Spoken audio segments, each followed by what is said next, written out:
Welcome on, bienvenue, welcome to the United Nations of Horror. We're your hosts, Mark and Jason. Hi, Jason. Hey, Mark, how's it going? Not bad. So, we're into 2025 now, so I hope everyone had a good holiday, had a good Christmas. We were talking about a few ideas about what to come back with, but we decided, given Nosferatu has just come out, and I have seen it, but you haven't yet. One of the films I wanted to discuss in that realm is Shadow of the Vampire. We both wanted to discuss this, right? Shadow of the Vampire, the film that came out in 2000, which is essentially a fictionalized account of the making of the 1922. Roll camera. Iris in. Begin. It's been a fitful night, but you wake refreshed. What is that beside you? It's a book about vampires. Nosferatu. Director F.W. Murnau had an obsession to create the world's most realistic vampire movie. Meet Count Orlok. The overture to our Symphony of Horrors. He dug up an actor. I'd like some makeup. Well, you don't get him. Who didn't just play the part. But you're not feeding. No, you're not drinking her blood. He lived it. What is the matter with you? Where did you find him, really? From Lionsgate Films and producer Nicolas Cage comes the haunting tale of the uncompromising. You will have no close-ups now. The unimaginable. Blood! And the undead. Academy Award nominees John Malkovich. I will finish my picture! And Willem Dafoe. This is hardly your picture any longer. Shadow of the Vampire. How dare you destroy my photographer! Why not the script girl? I'll eat her later. Yeah, I mean, there have been rumours in the past, before this film was made, that Max Schreck was an elusive character who no one was sure if he actually existed, and there was speculation he might have actually been a vampire. That's not true. He was in the film, he made other films. I think what it is a testament to his physicality and makeup is really what that rumours comes from, in my opinion. Absolutely. Yeah.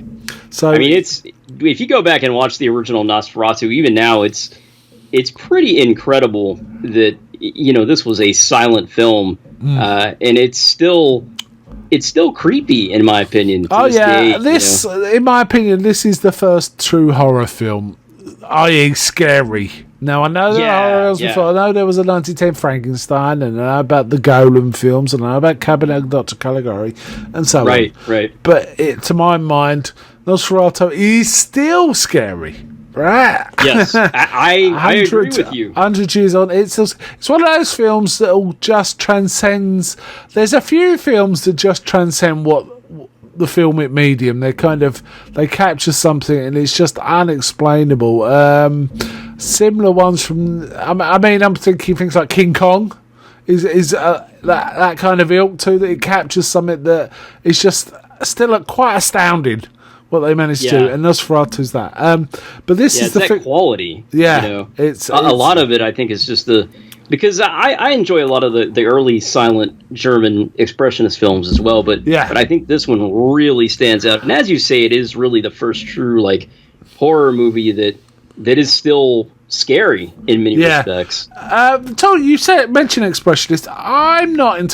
I don't actually hold with Nosferatu, the original Nosferatu, being an expressionist film. It had expressionist elements, but it's not like Caligari. They're filming in real, they're filming in locations that could be physically real. I know they're sets, but they're not like weird drawings that kind of try and amplify the mind of the characters or any of that sort of stuff that happened in Caligari. I feel that there was it often gets lumped with expressionist, but it isn't. It's about as expressionist as, say, Bride of Frankenstein is, right? Yeah. It's that kind of level. I have to say, the opening credits to this film are quite long, and I quite like them. I quite noticed like that them. too. I quite like them though. They were kind of Art Deco, stroke Art Nouveau kind of look. The sort of things you'd see in an old cinema, perhaps. Yeah. It was very stylish and slow. Oh yeah, big it was time almost stylish. like getting you ready for another world kind of thing, because it wasn't punchy or pacey. It just took its time. Lovely score, and stuff like that. Oh yeah. And also throughout this film, they use things that kind of nod at silent movies, such as cards, interstitial cards, telling you what's going on and things like that. That's how it sets up. It tells you about the studio and what they're making and things like that. And it is effectively a story that is just also about the vampire and about the director, right? It's a bit of both, really. Yeah, it is, and I think that's what makes it so fascinating. Is F.W. Murnau, and we know a lot more about him than we ever did, but they obviously did a lot of research for this, and man, what a performance! Yeah, it's really a really interesting film. I was also quite taken with the fact that there's the occasional scene. It's like, am I watching what's supposed to be real, or am I watching a performance? Right. We'll come to that as we get to Yeah. this. But after Frederick Murnau, and they call him Her Doctor in this, is played by John Malkovich. Max Schreck, stroke Count Orlok, is played by Willem Dafoe. Willem Dafoe in the new Nosferatu film as the Van Helsing equivalent. I can never remember his name. How awesome is that? Yeah. Apparently, for the longest time in the development, Willem Dafoe was going to be Nosferatu. That would have been very odd, man. wouldn't it? And That would have been wild. He did such a good job in this. Yeah, he is great. I guess they wanted maybe a different direction for the new Nosferatu. Well, I think they just want to use him a different name. Until you go see it, it's kind of hard to tell. I quite like his character. So I've heard some commentators say that his character, the Van Helsing character, is kind of superfluous. He doesn't really add to anything, and I don't think that's true. I think until you see it, I don't want to discuss it too much. But I think he's important, and I think Willem Dafoe really brings something to that character. He's a very sympathetic character to Ellen, the main sort of female character in Nosferatu. Both, well, more in the new one than the older one. In the older one, she's there and she's significant, but she has more significance in the new one. Let's put it that way. Right. I do like all the actors in this. I think they're very strong. Very strong cast. Yeah. The only one that stood out for me, and only because I'm used to him in a different context, because he was perfectly fine in this, is Eddie Izzard as Hutter, playing Hutter. Interesting. He works quite well in this, but I'm so used to him being funny, physically funny, that it's kind of, is he trying to be funny? Is he just acting like a silent actor? But I think because that was when I first saw it. Yeah. When I first saw it. over the top, right? Yeah, when I first saw this film in 2000, I thought that. But given 20 years on, I can see he is trying to be the character, not anything other than that. He's doing what he needs. And it's also awesome that Udo Kier is in this as well. In a fairly small role, but he's very striking as Udo Kier. He carries the screen. Yeah. And he's very good. And he acts really well in this. And he was in, what was it, Blood for Dracula, the Warhol Dracula film, the silly one, where he gets chopped up at the end. Blood for Dracula. Blood for Dracula, that's it, yeah. And I know we've discussed that in our Dracula episode a long time ago now. Yes. But that one's always, that movie is so over the top and insane. Yeah, it gets madder and madder. And we have actors we don't see that much in this film, and they're very good. Yes. Greta is really good. Catherine McCormack. I haven't seen her in much, but she's very, very good in this. BBC were part funding of this, which is interesting because it feels fairly indie but high quality, doesn't it? I mean, it looks good. It's the script's interesting. the scene setting's great, and I like the touches to detail. The fact that, you know, I was like watching it thinking, why are they constantly wearing black glasses when they're filming? I didn't understand. I was thinking, is it to make it look black and white so I don't know what it's going to look like? I couldn't work it out. But I looked into it. No, that was to protect their eyes, because back in the early days of film, the lime lamps they used would damage your retinas. If you were really? Oh, wow. So that whenever they were using heavy art lights, they all would wear those. The actors, unfortunately, didn't have that luxury, but the film staff, you know, they were much more, which is why I think they were very careful back then about when they brought the actors on the set and went leaving the set and stuff like that. Very dangerous, quite dangerous, the levels of light that was needed back then because of the nature of the film stock, right? That's wild. It's wild to think about, because it really is just such a different time period, you know, and such a different way of filmmaking in that silent era. I know we've talked about it before, how it's more like a play, like, which is why there's kind of some, what I guess many people today would call like overacting too, you know? Yeah. Well, that was the style. Yeah, that was the style. We only really started getting natural acting. The majority of films didn't do natural acting until into the 40s, but there are exceptions. You can certainly see, so even in horror, well, especially in horror perhaps, you see much more naturalistic acting going on fairly early on. I'm thinking of stuff like, I don't know, some of the stuff James Whale did, there is definitely wild overacting, but it's deliberate. It's for camp purposes. But there's some of it's just fine. You know, it's really good. Anyway, that was kind of diverted. Now we do meet her doctor, Murnau, who is talking to Greta, who's complaining about having to leave Berlin at the end of the theatre season. She goes, "Do you know how many plays I could be? You know how much I've been offered?" She goes, and he's like, "Why would you be in a play when you could be in a film?" You know, he didn't understand it at all. Why would it? Because the audience, and she says it's a very telling phrase. She says, "In the theatre, I feed off the audience. In front of that camera, it feeds off of me." Right. Which is an interesting allegory, right? It really is. Because there is some comments about the nature of filmmaking and maybe voyeurism slightly, but more about the nature of film and how it consumes.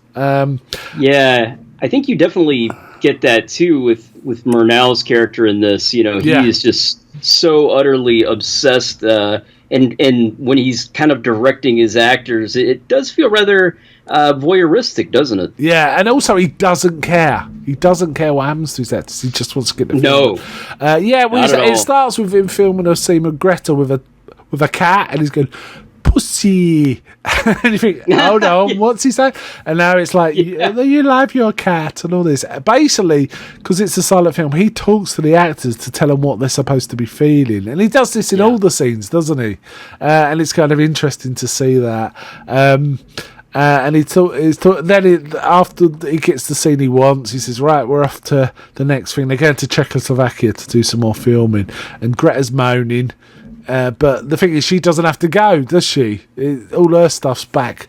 No, it's in Germany, but it's in a place called Wilson, which is a bit later. I guess they fly her out? We also get almost straight... But basically, they go to Czechoslovakia. They go to this inn where this lady complains about... The landlady complains about removing crosses, and he goes, "It doesn't suit my composition." And she's like, "No, there's a reason for this." But also, just on the transition shot between them being in Germany filming and Czechoslovakia, we get like this little monologue by Murnau, don't we? We are the creators of light and dark. We make sound, and he gives a speech about the nature of film, how it's about, originally film was considered a sound and light medium. Then it came in colour and talking, and when I say sound, I mean music. And so on. But he kind of expounds on that in a kind of interesting way, and he kind of it's a fading shot between Germany and the new place with him overlaid, so it kind of fades between them. It's kind of interesting, right? Kind of interesting.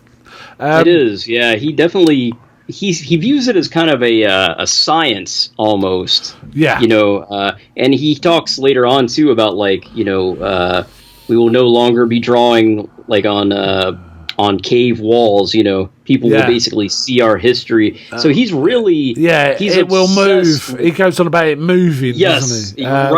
Right. He does say, he literally says, "I am a scientist." No, he's claiming claiming the title of scientist rather than an artist, right?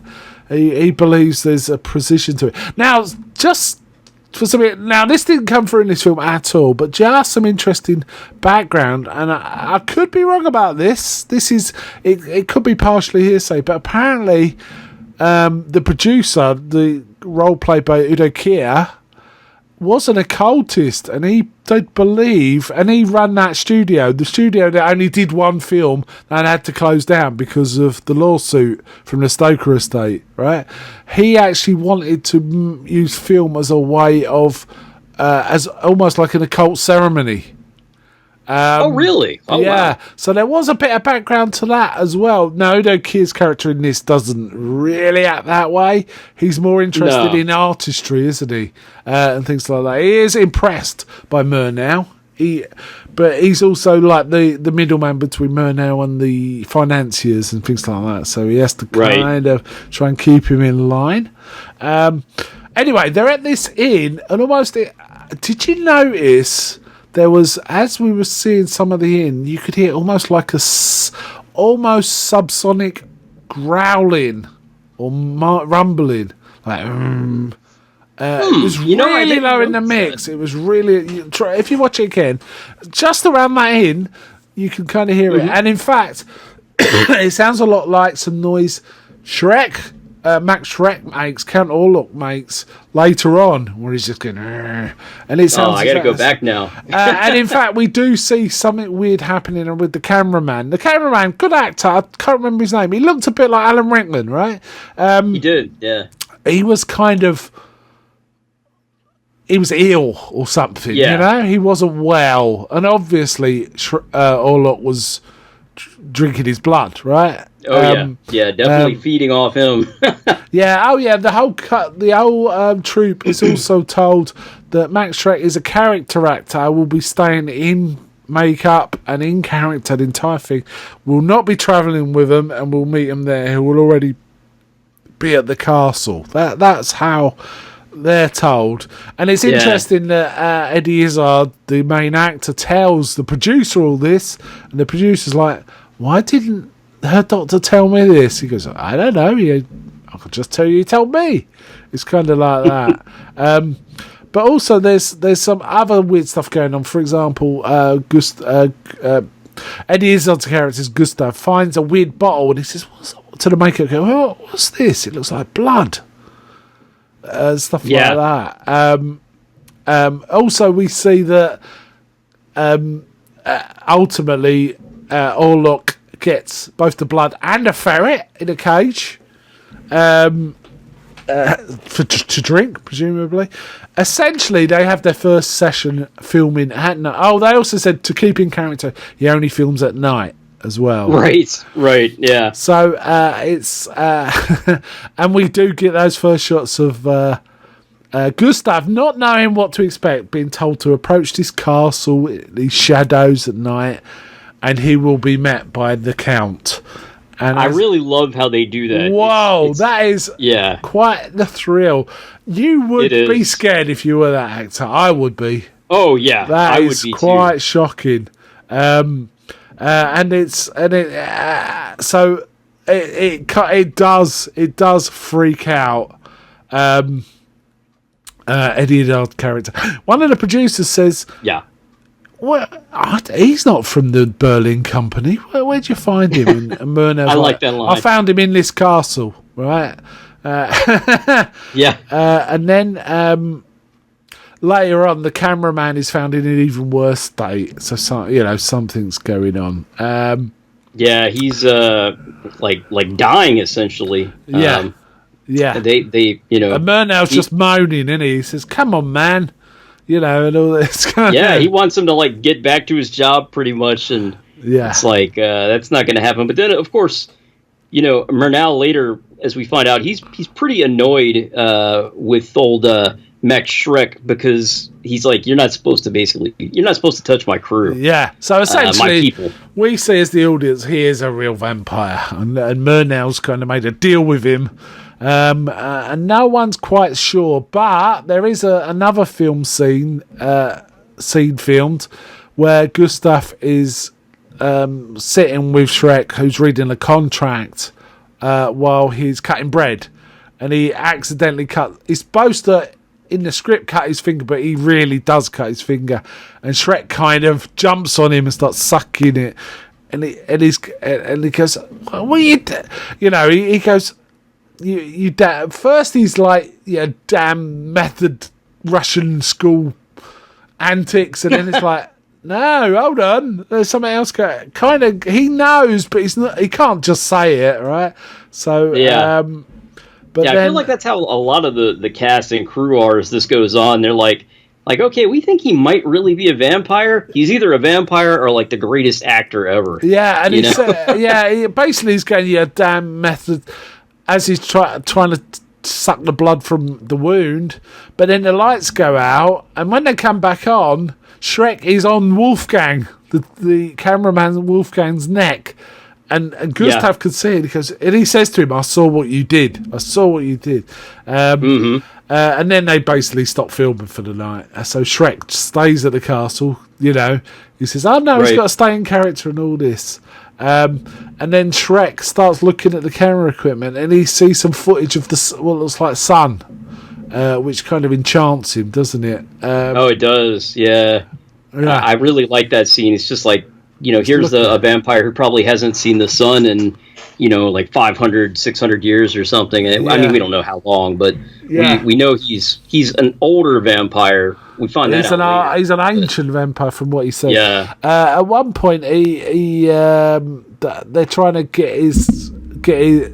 He's not acting as he should, and they're trying to work out his motivation. This is, come on, what's the thing that you most want but most terrifies you? Is that one of the producers said to try and get him into character. He goes, the light of the sun is what he says, and he goes, so use that. That's all that. And then as part of the acting again, Gustav drops a picture of like in a little heart pendant thing of Ellen, who played by Greta, and Schreck is immediately taken with this. He's not acting; he's really taken. He goes, "This is Greta," because we're filming. He knows who she is. Yeah. How's he know who Greta is? That was weird, right? So maybe he's. I was like, well, maybe he's like seen her in another film or a magazine. I don't know. Who knows? What I really liked about this whole Schreck performance is it was very odd and not expected at all. He was kind of petty and mundane when they were chatting in places, and then other times he just went full terrifying. Right? He almost gets. He was kind of pathetic. He was kind of pathetic character, wasn't he? There are times you feel bad for him. There's a bit. I agree.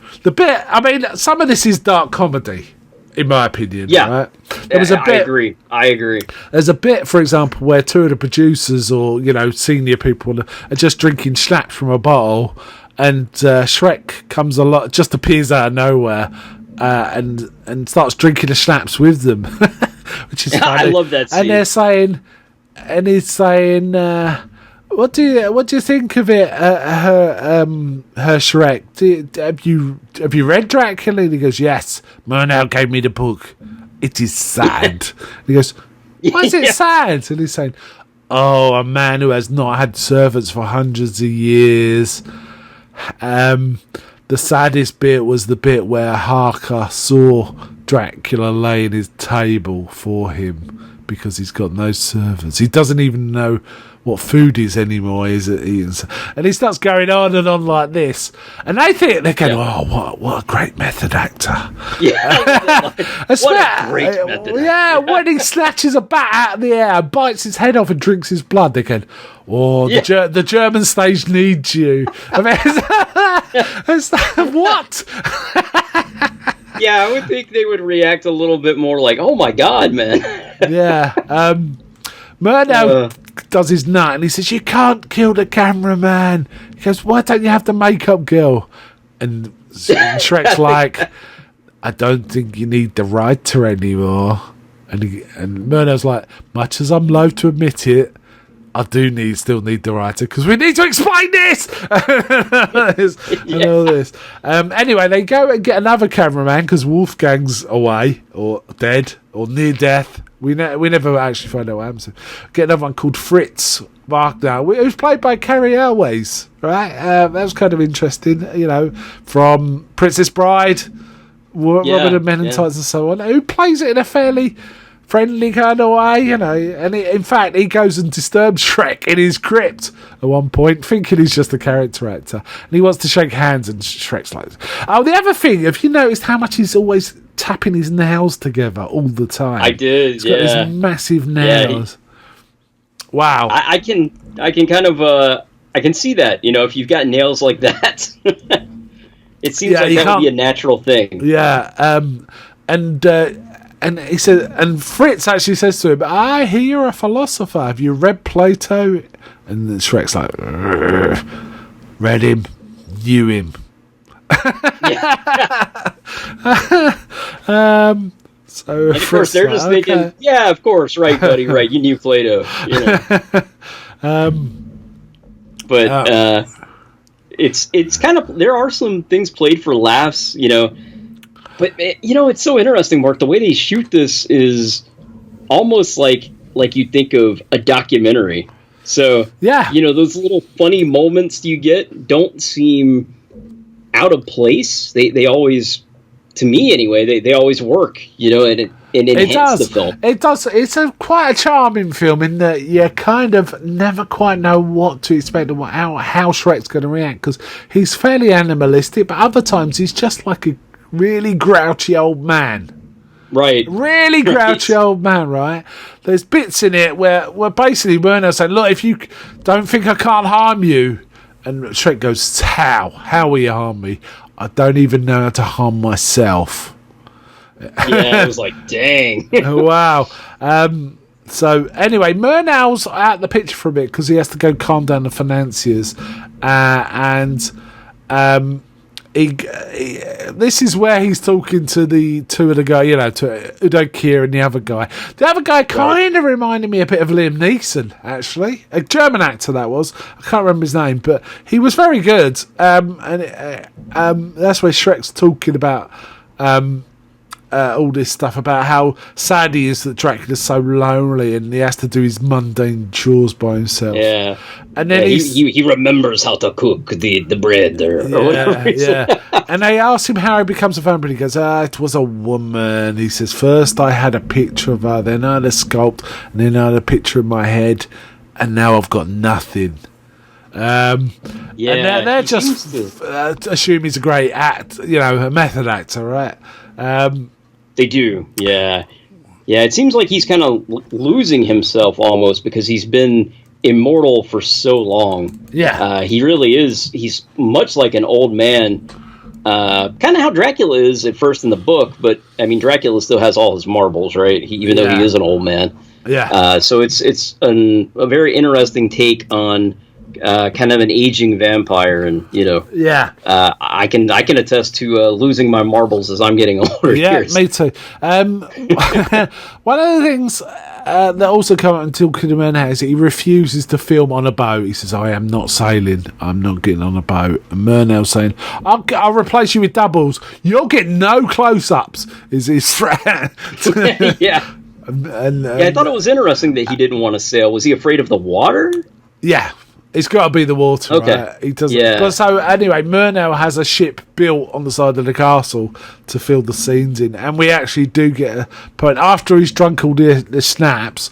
We do see a bit where I think one of the gophers is kind of doing something on the boat, and Schreck kind of appears, moves towards him in that weird, eerie way, and they're saying, "Schreck, Max, calm down," and then we just see Schreck attack him, right? Yeah, he gets thrown off, I believe. Yeah, and then gets tossed off, and I was like, yeah. I was like, is that guy really? Is he dead? And I assume he is. They just, it's just acting. Yeah. And also in a conversation with Murnau, he says, "Am I killing your people, Murnau? I don't remember." Things like that. Like things like that.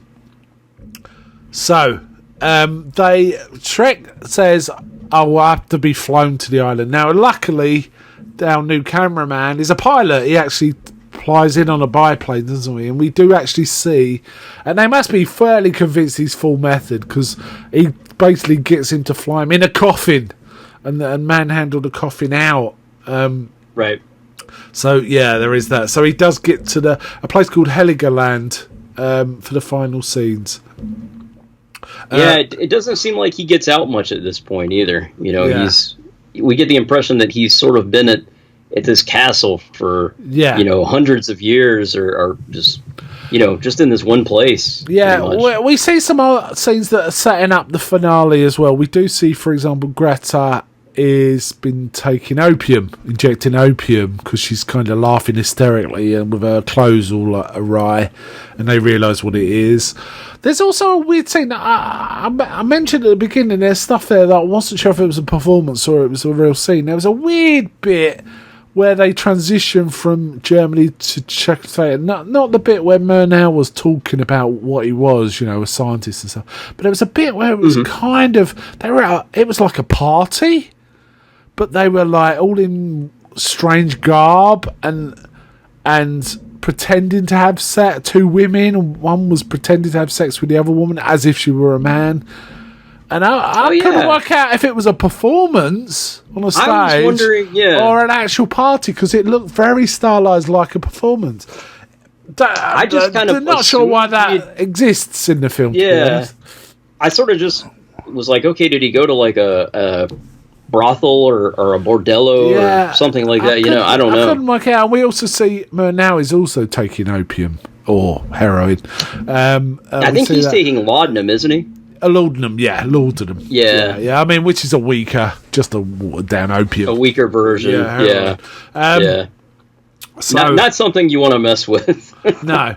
But all these people, despite being rather famous and having these good jobs and everything, they all seem to have this tragedy about them, and I think it's kind of interesting, Well, Murnau was in real life was gay. He left. He was once the Nazis were on the ascension. He left Germany.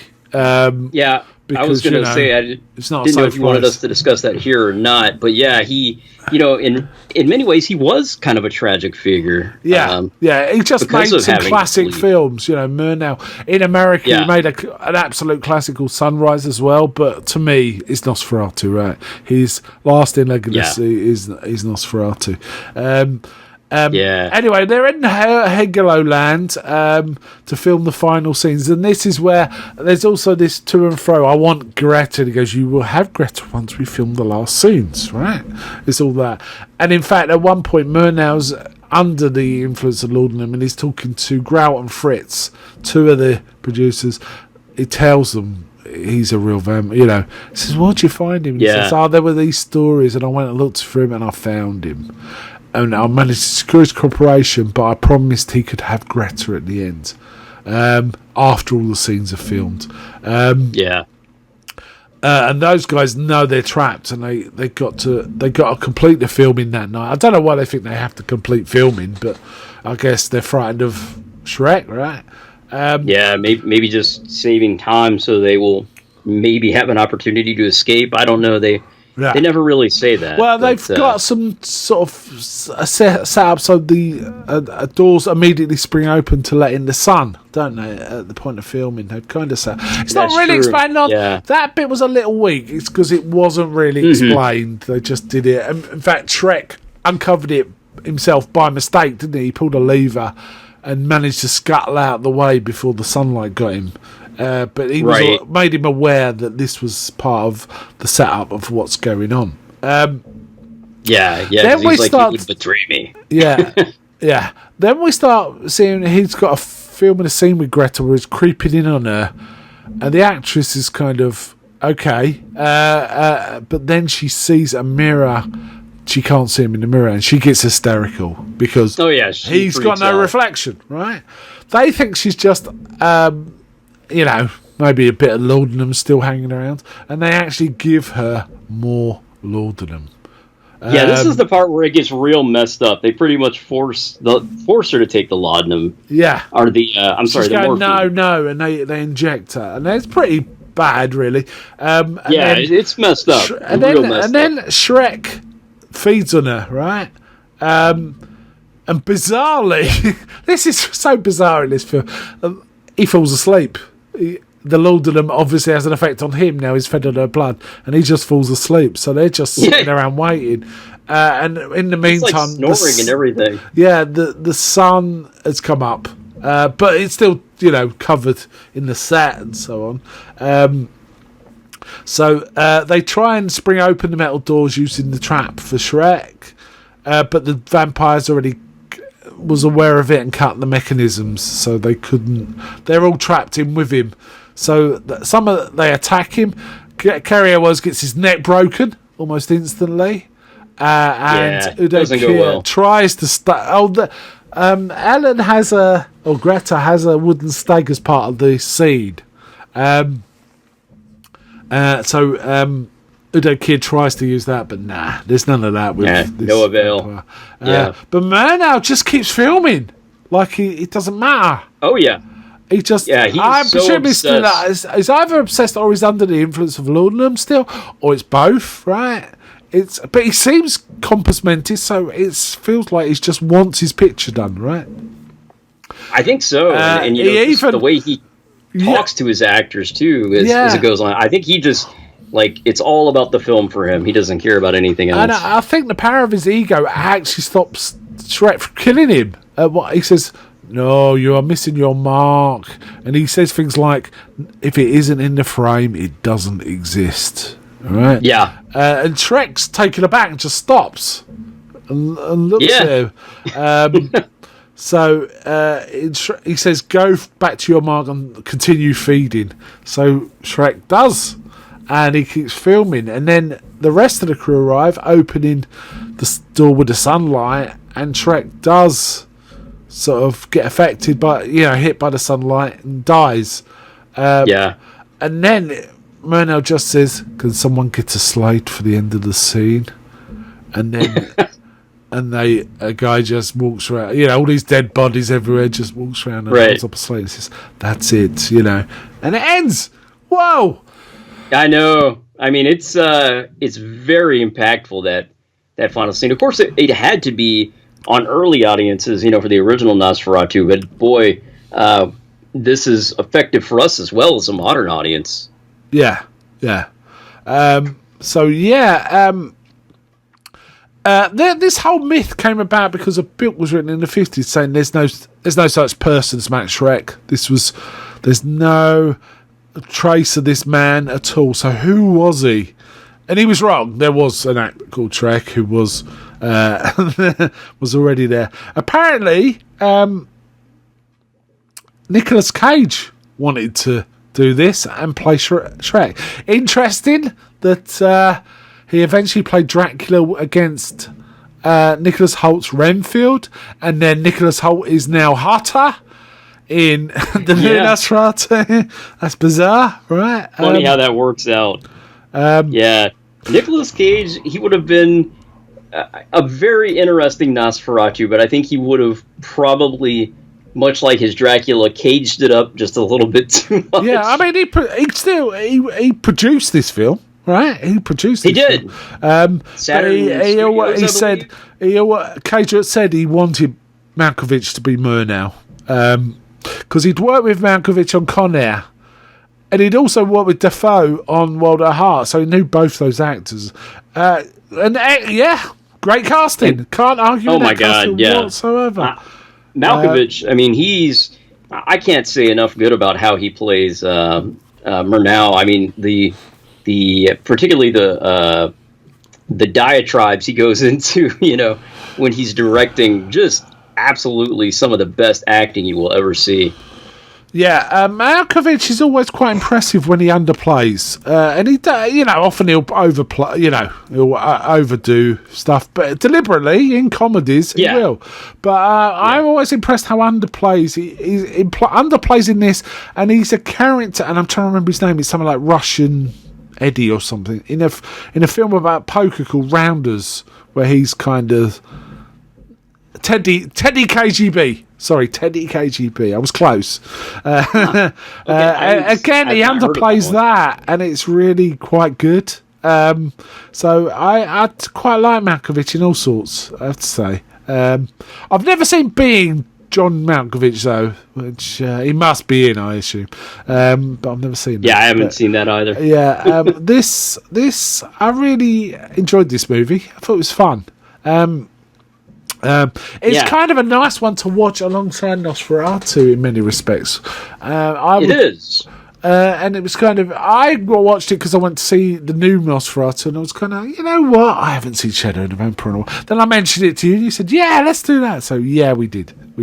I was surprised we hadn't covered it, really, and I'm sure we probably mentioned it on our Dracula episode. I think we did, yes. I'm pretty sure we did, but only in passing. Yeah, exactly. But, we wanted to cover it kind of full form, and because it is such a unique vampire film, and a film in many ways for film lovers, because, Mark, I know, like me, you probably watch all the behind the scenes stuff, and so you're interested, obviously, in how film is made. And I think, obviously, listening to a film podcast, a lot of people are probably, kindred spirits with us here. So this is kind of a combination of documentary and, film history, and just a lot of things kind of rolled into one. And it they managed to make it work, I think. I really like it. I agree. I really like it a lot.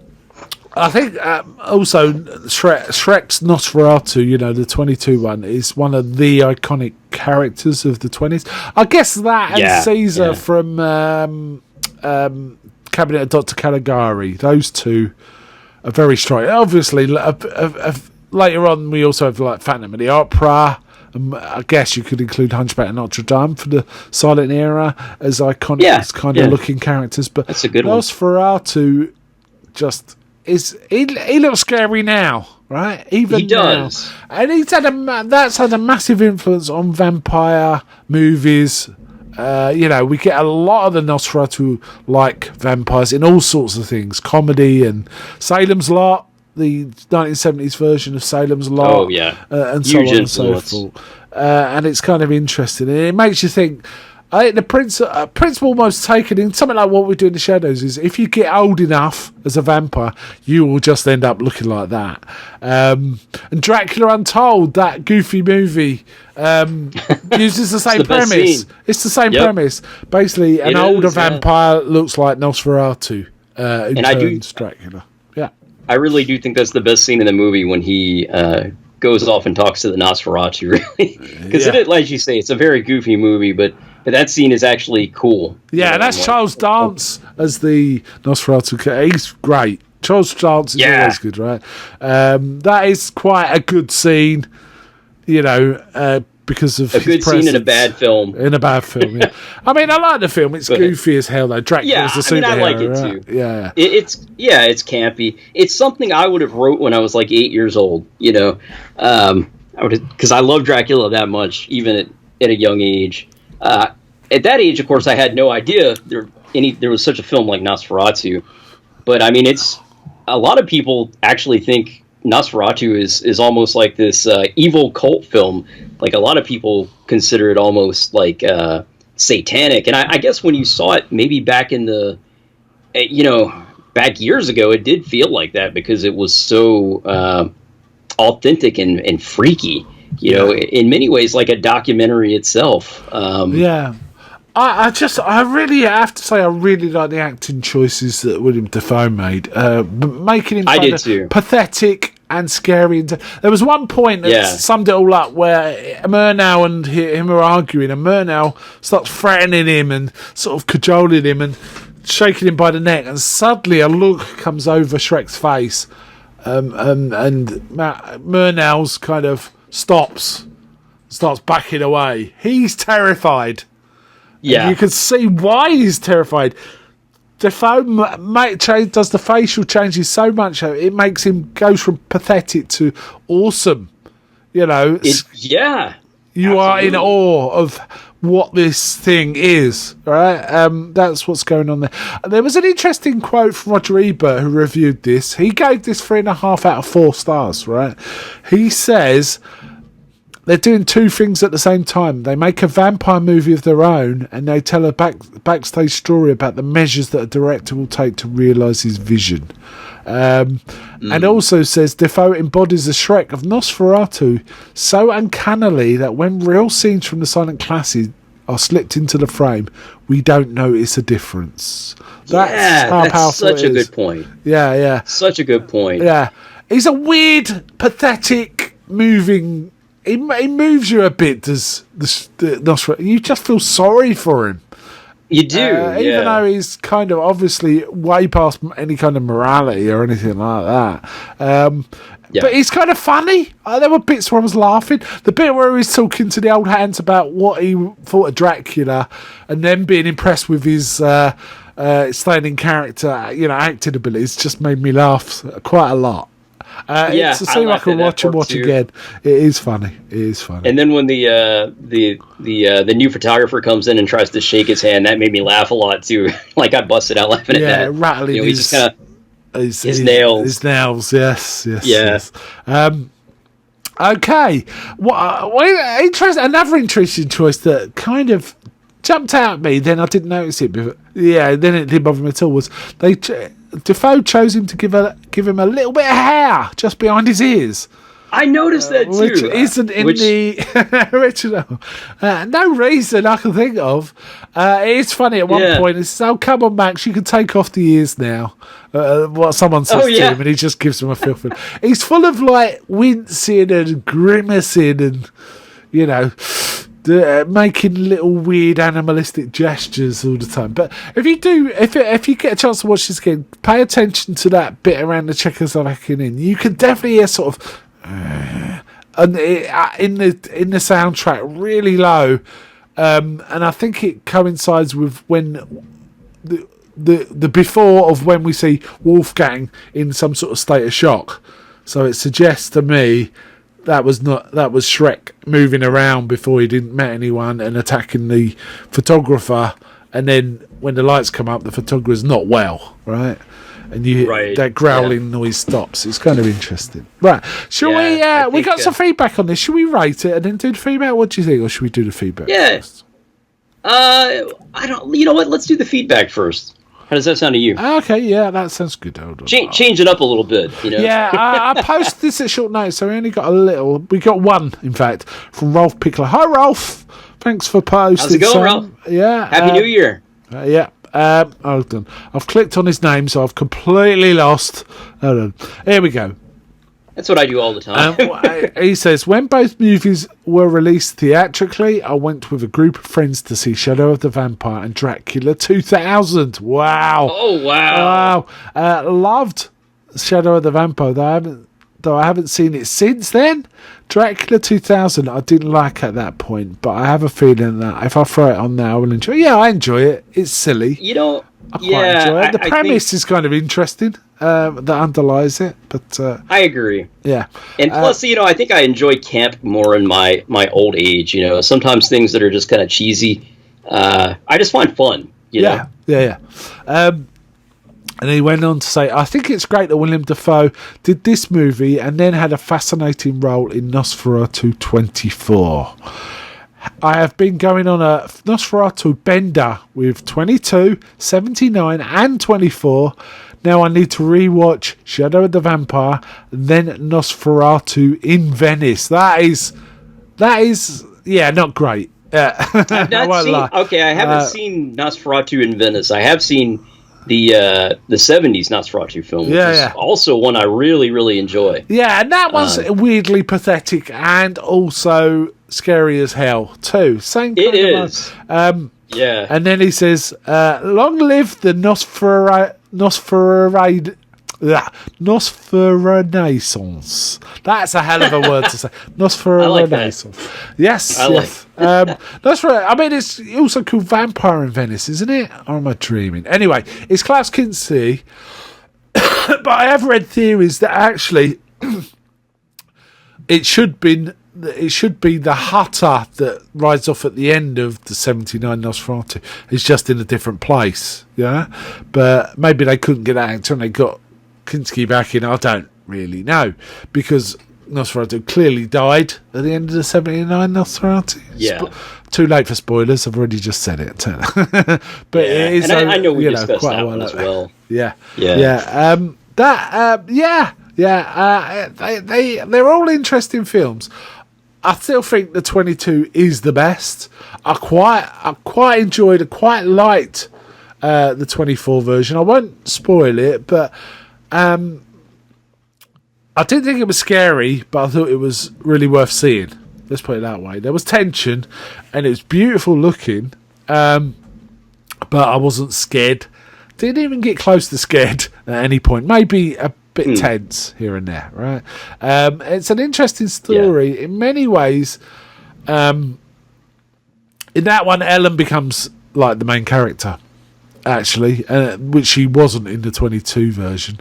She's become significant at the end, but only as a plot movement point, I think. But she's actually a significant character. And it's got great performances. The whole film has great casting and performances. Lily Rose Depp is excellent. Willem Dafoe's excellent.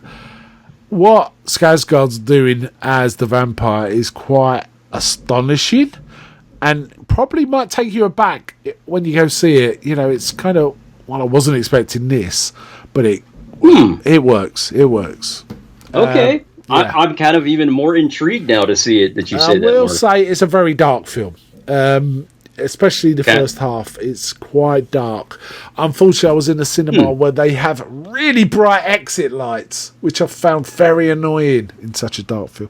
I always get annoyed in dark films because I go to this. I happen to get free tickets for the cinema. You see, it's a View cinema, and they just have these excessively bright exit lights. I've started getting to the point now. I'm trying to work out where can I sit in this screen. In this particular one, because there's 10 screens, where the exit signs will be less imposing. You know, there are certain places you can sit where they're just not quite in your eye line.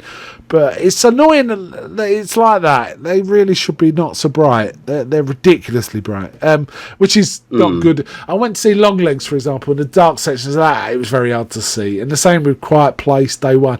It's like I keep having this problem and I keep thinking I'm not going to come back here. But my other cinema, which I used to love, has actually closed down. So I really haven't got a choice. It's terrible. Tricky. I hate it when that happens. Yeah, it's tricky. We had one of ours that I really enjoyed going to a couple of years ago, and it shut down. But actually, it didn't make it through COVID. That's when it shut down, I believe. It's never fun. All right, let's get to rating. Do you want to go first, or shall I? Why don't you go first? I really like this. It was a really sort of interesting film. It wasn't scary. Mostly wasn't scary at all.